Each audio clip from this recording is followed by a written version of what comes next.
नमस्कार साथियों, स्वागत है आप सभी का। जैसा कि आप सभी काफी दिनों से सुर्खियों में टीसीएस के बारे में जिक्र सुन रहे होंगे।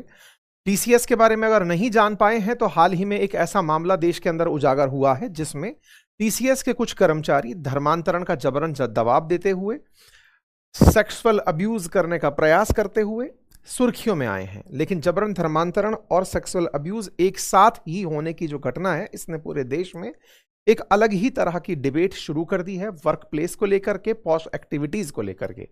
इस घटना को बाहर निकालने में पुलिस का जो तरीका रहा, जिस तरह से पुलिस ने इस मामले को पब्लिक के सामने रखा और पुलिस जिस तरह से इन अपराधियों को पकड़ने में गई, वो भी अपने आप में देश में एक चर्चा का विषय बन गया। पुलिस के इस अंडरकवर ऑपरेशन का जिक्र अब सब जगह हो रहा है। तो आज के सेशन में हम चर्चा करेंगे कि क्या हुआ अल्टीमेटली टाटा कंसल्टेंसी सर्विसेज के अंदर। क्या ये कंपनी का कोई फॉल्ट था, या फिर एक पॉलिसी का फेलियर था, या फिर लोगों के द्वारा संगठित रूप से की गई कोई ऐसी साजिश थी जो देश विरोधी ट्रीट की जा सकती थी, धर्म विरोधी ट्रीट की जा सकती थी। क्या था सब कुछ, उसकी तरफ बढ़ेंगे। लेकिन टीसीएस क्या है इसके बारे में जान लें कि टाटा बहुत सारे काम करता है, उनमें से एक कंसल्टेंसी सर्विस का काम भी है। और उस कंसल्टेंसी सर्विस का काम लगभग 50 के अधिक देशों में चलता है। भारत के अंदर भी लगभग 50 शहरों में टीसीएस के द्वारा सर्विसेज दी जाती हैं, कंसल्टेंसी सर्विसेज दी जाती हैं। ये जो टीसीएस की सर्विसेज हैं, ये एक प्रकार से समझिए कि बीपीओ के तरीके से काम से लेकर के सॉफ्टवेयर डेवलपमेंट, कंपनीज के जितने भी कंप्यूटर सर्विसेज हैं, उनके जितने भी प्रकार के इंटरकनेक्टेड सिस्टम्स हैं, उन सभी को टाटा अपनी तरफ से सर्विस ऑफर करती है। टीसीएस का विकास असल में टाटा को ही शुरुआत में हेल्प करने के लिए हुआ था, लेकिन ये भी इनका एक बड़ा प्रोडक्ट बन गया और धीरे धीरे ये प्रोडक्ट दुनिया भर के अंदर चर्चा का विषय बन गया। और डिटेल में बढ़ेंगे। फिलहाल के लिए अपडेट ये है कि इस कंपनी के कुछ कर्मचारियों को पुलिस के द्वारा गिरफ्तार किया गया है। पुलिस के द्वारा कर्मचारियों को गिरफ्तार करने की जो सूचना है, वो देश के अंदर एक डिबेट लेकर आ गई कि सुरक्षाएं महिलाओं की वर्क प्लेस पर, विशेष रूप से ऐसी कंपनी के अंदर जहां पर देश की सबसे प्रतिष्ठित कंपनी का नाम जुड़ा हुआ हो, क्योंकि टीसीएस आईटी सर्विस देने वाली टॉप कंपनियों में शुमार की जाती है। ऐसे में वहां पर ऐसी घटना का होना अंतर्राष्ट्रीय सुर्खी भी बनता है, अंतर्राष्ट्रीय अखबार भी इसे कवर करने लगते हैं। और टीसीएस के वर्क प्लेस को लेकर के ये किस तरह से संभव हुआ, ये देश के अंदर एक बहस का मुद्दा बन जाता है। तो फिलहाल के लिए टीसीएस से संबंधित सारे मामले को आज के सेशन में हम डिटेल से बताएंगे। ये जितनी भी तस्वीरें हम आपको दिखा रहे हैं, ये सब एआई जनित तस्वीरें हैं। इनके अंदर हमारा उद्देश्य किसी भी महिला की आइडेंटिटी रिवील करना नहीं है। हम ये सारी तस्वीरें आर्टिफिशियल इंटेलिजेंस से डेवलप कर रहे हैं। आप भी करना सीखना चाहते हैं कि ये आर्टिफिशियल इंटेलिजेंस का यूज़ कैसे कर सकते हैं, तो आज एक बढ़िया ऑफर चल रहा है एआई के कोर्स के ऊपर, अगर आप चाहें तो ले सकते हैं। आज मेरा जन्मदिन है और उस अवसर पर हमने अपने कोर्स की कीमत में 17% का अतिरिक्त डिस्काउंट ऑफर किया है। 33% का जो डिस्काउंट ऑफर हमारी आर्टिफिशियल इंटेलिजेंस लर्निंग की जो मास्टरी क्लासेस थी उन पर जो दिया जाता था, उस पर हमने अतिरिक्त 17% का ऑफर दिया है। अगर आप चाहें तो इस ऑफर का लाभ ले सकते हैं। हमने एप्लीकेशन का लिंक कमेंट बॉक्स में लगा दिया है, जहां से आप अपना कोर्स ले सकते हैं 1 साल की वैधता के साथ, जिस क्लास के अंदर आप लेकर नोट्स बनाने से लेकर, वीडियो मेकिंग से लेकर, इमेज मेकिंग जनरेशन से लेकर, वेबसाइट डेवलपमेंट, तमाम प्रकार की जो भी चीज़ें आप चाहते हैं, वो सब चीज़ें जो एआई से की जा सकती हैं, उन्हें 30 से अधिक एआई टूल्स के माध्यम से हमने अपने इस कोर्स में सिखाया है। आप इसे जाकर चेक कर सकते हैं, लिंक कमेंट बॉक्स में पिन किया हुआ है। कहानी है सबसे पहले उजागर होने की महाराष्ट्र के नासिक से। तो महाराष्ट्र के नासिक में टीसीएस का एक ऑफिस है। वहां पर धर्मांतरण और यौन उत्पीड़न का मामला गुरुवार को सुप्रीम कोर्ट में पहुंचता है। कोर्ट में याचिका दायर करके केंद्र और राज्य सरकारों को सख्त कदम उठाने के निर्देश देने की मांग की जाती है कि साहब, जब ऐसी जगह पर यह काम हो रहा है तो देश के अंदर ना जाने कितनी सर्विसेज हो रही हैं, कहां कहां लोग काम कर रहे हैं, उन पर निगरानी का क्या होगा। यह मामला ऐसी स्थिति में आया जब 9 एफआईआर दर्ज की जा चुकी हैं और 7 आरोपियों को गिरफ्तार किया जा चुका हो। तो सबसे पहले बात टीसीएस की, यानी कि टाटा कंसल्टेंसी सर्विसेज की, जो सॉफ्टवेयर बनाने से लेकर digital transformation, cloud computing, artificial intelligence जैसी सुविधाएं देती है। यह देश की टॉप कंसल्टेंसी सर्विस है, जिसका विकास 1968 में होना शुरू हुआ। जेआरडी टाटा और केएफसी कोहली ने जिसकी शुरुआत की थी, ये चीज आगे बढ़ती गई और आज इसका मुख्यालय मुंबई में है। और कंपनी के सीईओ मैनेजिंग डायरेक्टर के कीर्ति वसन है, चेयरमैन एन चंद्रशेखर हैं। कहा जाता है कि सबसे ज्यादा दुनिया में काम कर मतलब लोगों को नौकरी देने वाली कंपनी के रूप में मार्च 2026 में इसका नाम आया, जब 5,84,519 लोगों को काम देने वाली कंपनी के नाम पर इस कंपनी को जाना गया। 2025-26 में कंपनी का जो रेवेन्यू था वो 2,67,021 करोड़ रुपए रहा। अपने आप में बड़ा रेवेन्यू रहा और ये 46 से अधिक देशों में काम करने वाली कंपनी है जो 150 से अधिक शहरों में नौकरी देती है। जहां तक बात हो टॉप आईटी कंपनीज की, तो इंडिया के अंदर सबसे नंबर 1 पर जिस कंपनी का नाम आता है आईटी कंपनीज में, इन्फोसिस, HCL, इन सबसे ऊपर तो TCS का नाम आता है। देश में 50 से अधिक जगह पर इसके अंदर कर्मचारी काम करते हैं। उन्हीं में से एक शहर का मामला आज के सेशन में जिक्र हो रहा है। तो असल में TCS का जो नासिक में मुख्य ऑफिस है, जो महाराष्ट्र में स्थित है, वहां पर BPO यूनिट, जहां से लोग कॉल सेंटर पर कॉल करके लोगों की सर्विसेज देते हैं, मतलब एक तरीके से समझिए कि अगर किसी को टेक्निकल सपोर्ट की जरूरत है तो यहाँ पर टेलीकॉलर जो बैठे हुए हैं ये सपोर्ट उपलब्ध कराते हैं। तो BPO यूनिट के अंदर एक बहुत गंभीर और चौंकाने वाला मामला आया। उसमें मामला ये रहा कि इसमें यौन शोषण, मानसिक उत्पीड़न और ब्लैकमेल और स्टॉकिंग जैसी बातें धर्म परिवर्तन के लिए की जाने की बातें निकल कर आ रही थी। बात निकल कर आई कि इस ऑफिस में वर्ष 2022 से लेकर 26 के बीच में लंबे समय से कुछ लोगों के द्वारा कथित रूप से महिलाओं को जबरन परेशान करके उनको धर्मांतरण के लिए उकसाने का प्रयास किया जा रहा था, उनसे जबरन यौन संबंध बनाने का प्रयास किया जा रहा था।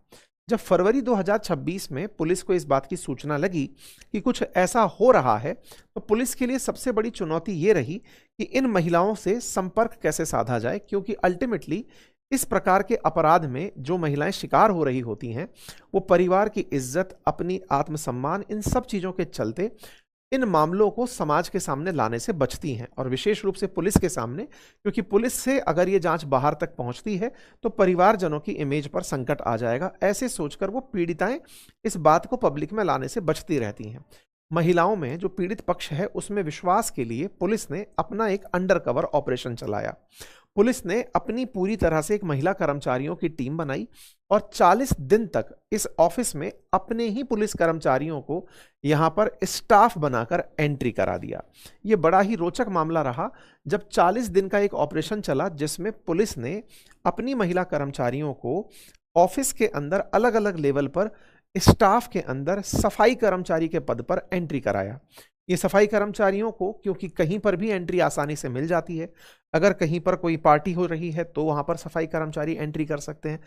इस तरह से पुलिस ने 40 दिन तक डिफरेंट फ्लोर्स पर अपने स्टाफ को तैनात किया, जो कि ऐसी जगहों पर जहां पर महिला और पुरुष एक साथ बैठे हैं, ऑफिस के अलावा वाली जगहों पर बैठे हैं, खाना खा रहे हैं, पार्टी हो रही है या ऑफिशियल मीटिंग्स हो रही हैं, वहां पर पुलिस ने जा करके इन संदिग्ध घटनाओं पर नजर बनाना शुरू किया।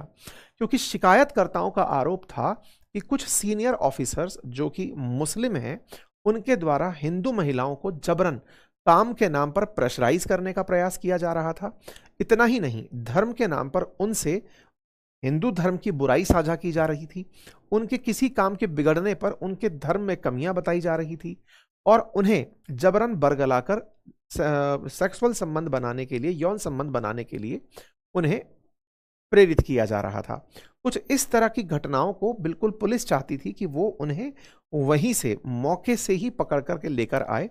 इसी को देखने के लिए पुलिस ने यौन उत्पीड़न, धर्म परिवर्तन के दबाव और HR की अनदेखी के सबूत जुटाने के लिए खुद एज एन अंडरकवर ऑपरेशन 40 दिन का ऑपरेशन चलाया। जब यह ऑपरेशन चला तो कई हाई प्रोफाइल गिरफ्तारियां होना शुरू हुई।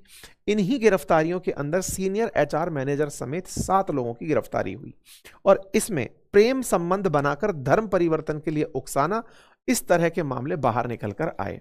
यानी कि पुलिस ने इस पूरी गतिविधि को बड़े ही सीक्रेटिव तरीके से फरवरी 2024 से 26 से प्लान करना शुरू किया। आज 40 दिन बाद जब यह मामला बाहर निकल कर आया है तो एक बड़ी गिरफ्तारी के साथ में यह सारे देश के अंदर एक चर्चा का विषय बन गया है। यहां पर काफी सारे नैतिक सवाल खड़े होते हैं।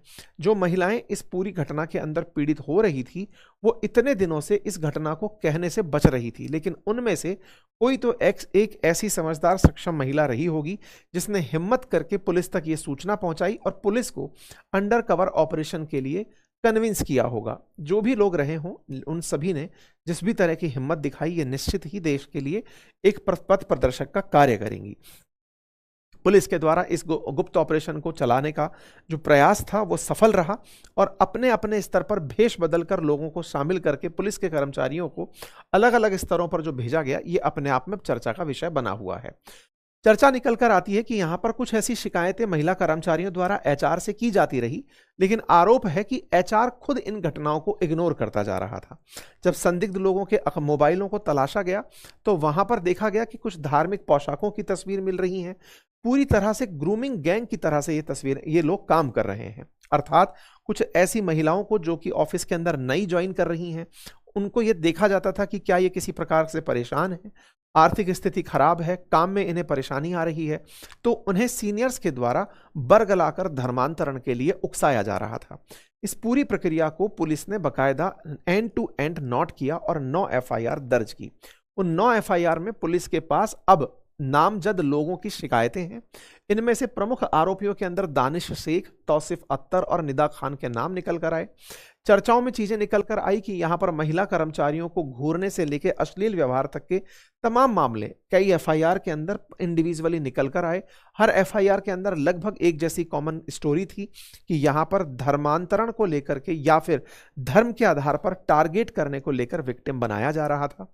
महिलाएं लगातार पीड़ित हो रही थी और पीड़ितों का फिर शोषण हो रहा था, उन्हें ब्लैकमेल किया जा रहा था। एक बार यौन संबंध किसी एक व्यक्ति के साथ स्थापित होने के बाद किसी अन्य व्यक्ति के साथ भी ब्लैकमेल करके यौन संबंध बनाने के लिए उकसाया जा रहा था। ये लगातार ऐसी घटनाएं हो रही थी जिसकी शिकायतें जुलाई से हो रही थी 2022 से।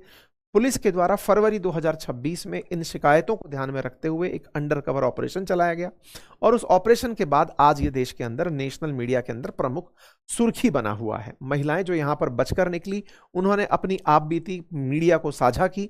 यहां पर कई ऐसी बातें निकलकर आई कि यहां पर उन पुरुषों को जिनके कई परेशानियां चल रही हैं, मान लीजिए किसी की वाइफ कंसीव नहीं कर पा रही है, तो ऐसी ऐसी बातें निकल कर आई कि धर्म के नाम पर उन्हें भी बरगलाया जा रहा है कि तुम्हारे धर्म में खराबी है, तुम इस तरह से क्यों नहीं कर लेते। कुछ ऐसे शब्द जिनका बातें मैं बोल भी नहीं सकता, कुछ ऐसी चीजें निकलकर यहां पर निकलकर आई।